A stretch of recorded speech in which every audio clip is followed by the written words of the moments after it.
नमस्कार, आप देख रहे केबीसी न्यूज़। मैं हूं अमलेश आनंद। देखिए, बिहार में ऑटो रिक्शा और ई रिक्शा चालकों के लिए जन सुराज एक नई योजना लेकर के आ रही है।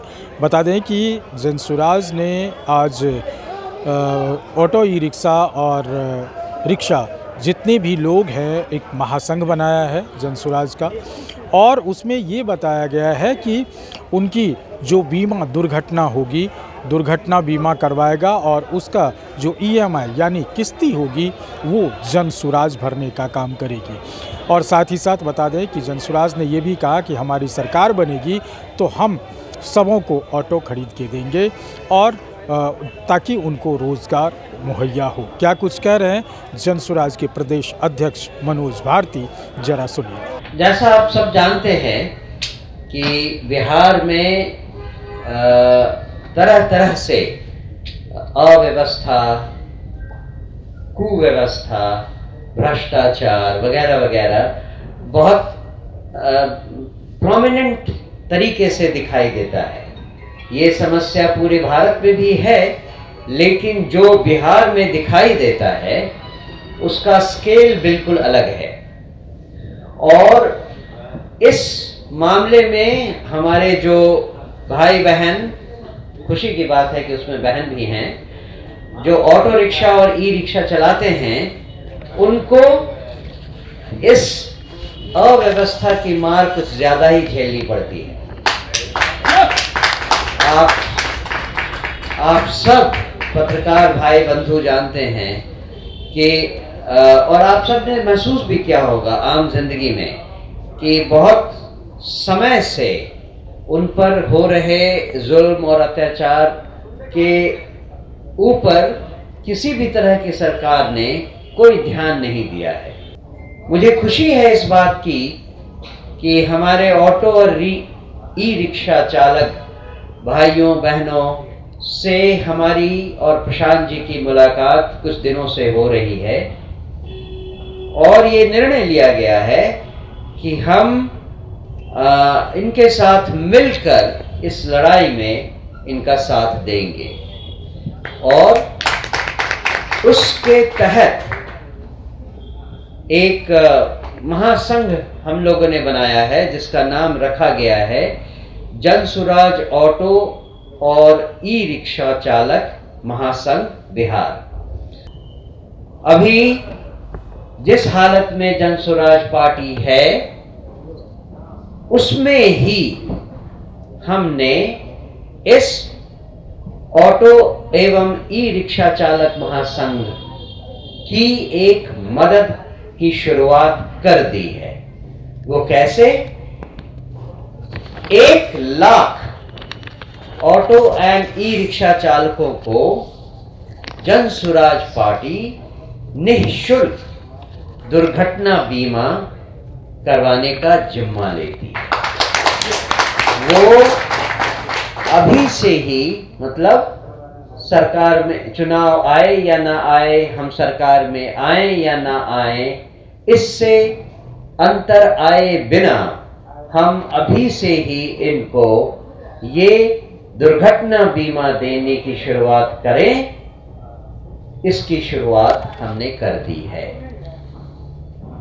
अगर और जब हमारी सरकार बनी तब हम दो बातों का वायदा और भी करते हैं। सबसे पहली बात तो ये कि जिन जिन भाइयों बहनों को ऑटो के लिए, ऑटो खरीदने के लिए लोन की जरूरत पड़ेगी, उसमें जो ईएमआई है उसको हम 4% ब्याज पर ही इन्हें देने के लिए कहेंगे। बाकी जो भी हो 4% के अलावा वह जन सुराज की सरकार देगी। और ये बहुत ऑब्वियस पॉइंट है, लेकिन फिर भी इसको एक और बात मैं कह देना चाहता हूं।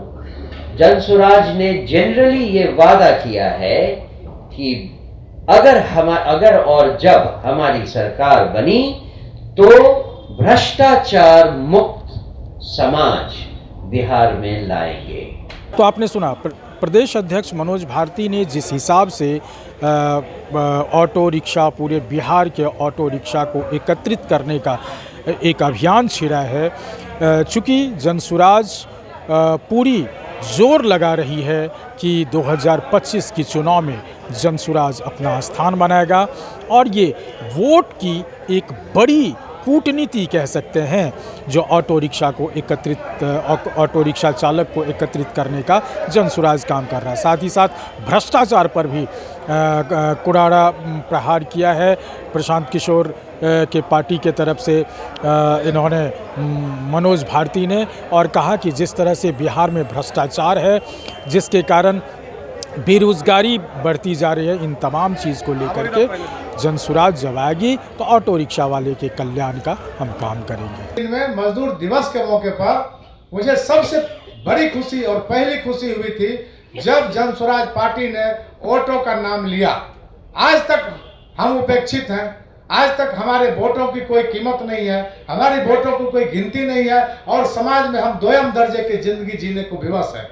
पटना शहरों में ही तमाम तरह की दबंगता और जो है अवैध अनावश्यक रूप से स्टैंड की व्यवस्था नहीं है, कलर कोड होने जा रही है। सरकार 2014 से ही हमारे परमिट को बंद करके हमारे रोजगार को तहस नहस कर दिया है। 8 करोड़ रुपया 2014 से अभी तक लेकर सरकार ने रेवेन्यू जमा किया है मेरे परमिट के नाम पर, लेकिन मुझे परमिट नहीं मिला।